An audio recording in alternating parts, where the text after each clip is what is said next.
তাহলে কি শিখবো আজকে? বঙ্গানুবাদ আগের দিনের মতো, ঠিক আছে?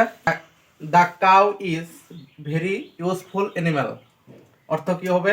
গরু হলো খুব ব্যবহারকারী জন্তু। দ্য কাউ মানে কি?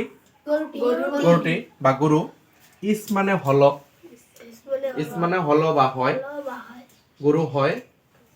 ভেরি মানে কি? খুব। ভেরি মানে খুব। ইউজফুল মানে উপকারী।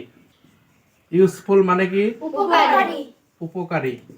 এনিম্যাল মানে জন্তু। তাহলে কি হলো? গরু হয় খুব উপকারী জন্তু।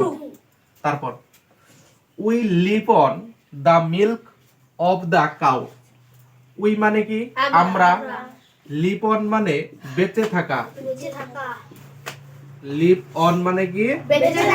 বেঁচে থাকা বা জীবন ধারণ করা।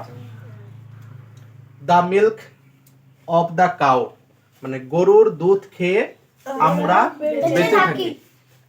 ইট হ্যাজ, ইট হলো প্রোনাউন, মানে এই দ্য কাউ এর এটা কি? প্রোনাউন। নাউনের পরিবর্তে যে শব্দ ব্যবহার করা হয় তাকে কি বলা হয়? প্রোনাউন। হ্যাজ মানে কি? আছে।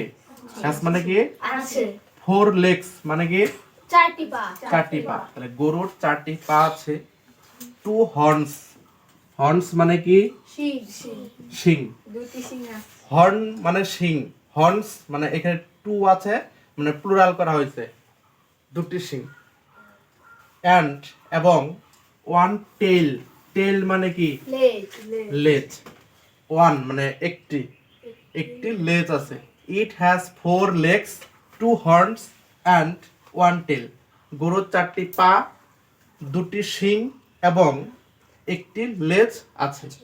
দ্য কাউ ইজ এ, গরু হলো একটি কোয়াড্রাপ্ট মানে চতুষ্পদ।